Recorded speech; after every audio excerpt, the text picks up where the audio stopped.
All right, what's going on, guys? Knicks Daily here back. Apologize in advance for my lack of energy. I probably have as much energy right now as the Knicks did in this game. It was just terrible. It was a bad performance. We let it get away. Let's start off with what do you want to start off with, the offense or the defense? We'll start off with the offense. Both were an issue, but the offense, we're just not shooting with any sort of confidence. We're not moving the ball. We're not putting ourselves in a position to be able to properly attack the Heat. Obviously, you guys are noticing that every time somebody drives, the Heat have players collapsing, players waning, whether that be for a charge or a contest. And that's something that the Knicks rely on. That's something that the Knicks need is points in the paint. And they haven't been getting that this series. The Heat, their half-court defense has been absolutely locked down. I mean, as locked down as it can get.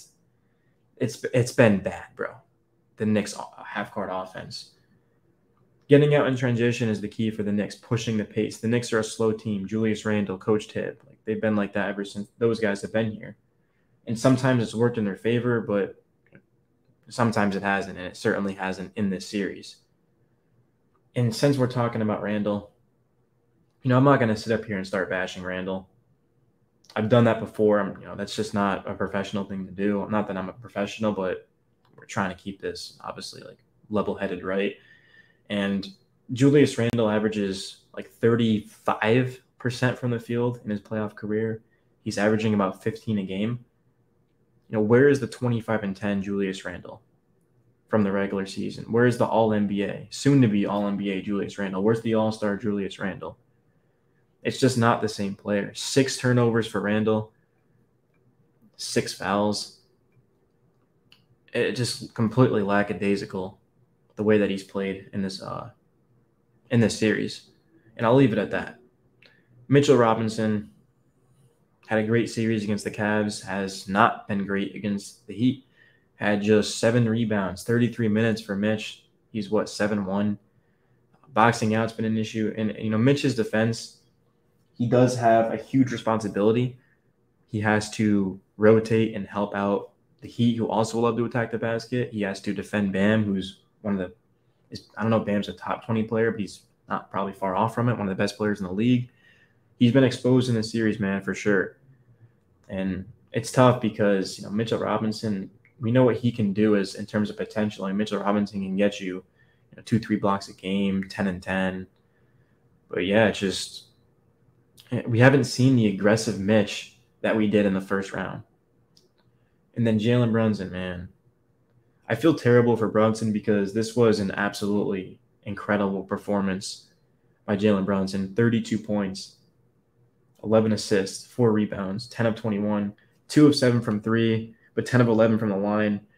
The only reason we were even remotely in this game is because of Jalen Brunson. I'll throw RJ into that as well. RJ didn't stop being aggressive. He didn't stop looking to attack. And RJ was great in this game, man.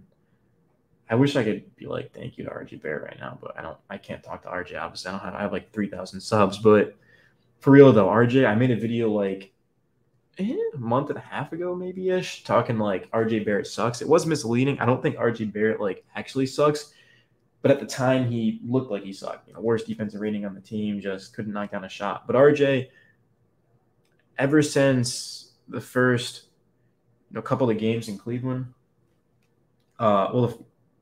it seems like ages ago. RJ, of late, has been looking like the guy that we drafted, the guy who we saw having that all-star level potential. RJ's been great. The thing with RJ is his confidence, right? When RJ is confidently catching and shooting in rhythm, he is, once again, the player that we drafted. If this RJ continues to show up, and then we have Jalen Brunson as our second option, and then maybe as our first option.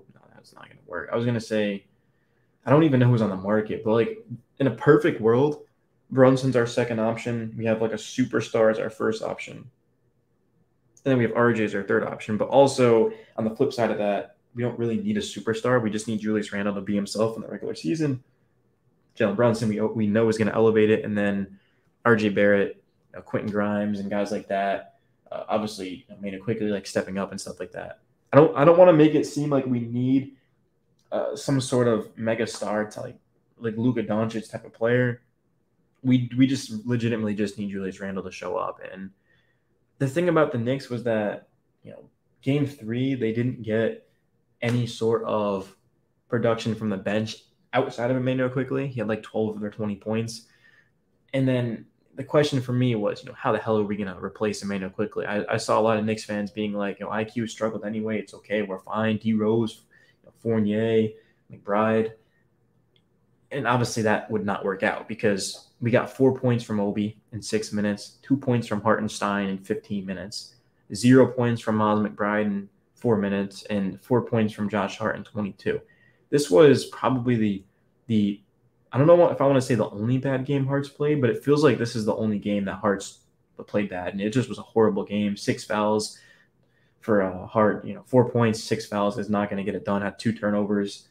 This just didn't look like the Josh Hart that we've grown to know and love in New York. Now, obviously, I'm not expecting Josh Hart to, be that dude every game. He's a role player for a reason.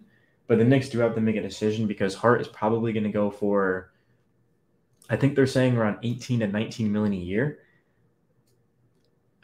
I can't pay that. I love Josh Hart. I want him to be a Knick. I want him to retire a Knick, bro. This dude brings energy and stuff, and he's just fits New York perfectly. But, I'm talking about giving Josh Hart around 20 million. I can't do that, bro.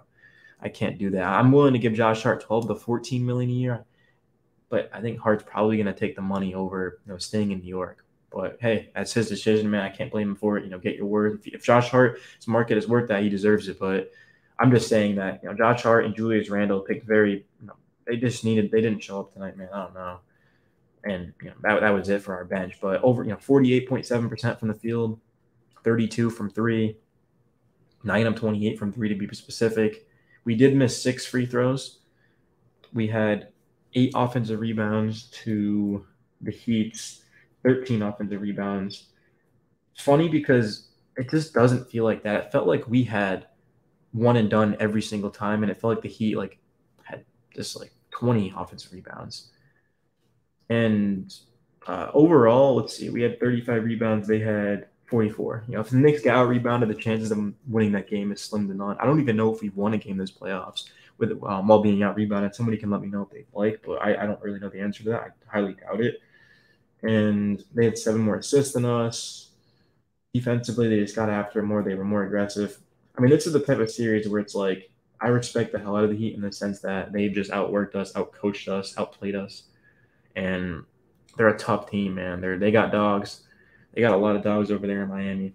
But, at the same time here, this is just inexcusable. Is the series over? Probably. As of right now, it's not, though. We haven't lost 4 games. We need to take it one game at a time. We need to focus on game 5.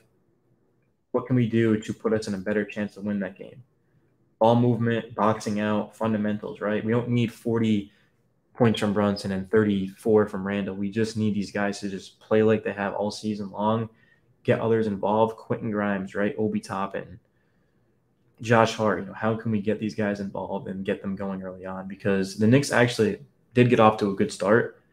The pace looked good. They were hitting shots. They looked in rhythm, and then they followed that with a complete 180. They went from scoring 30 points to 18.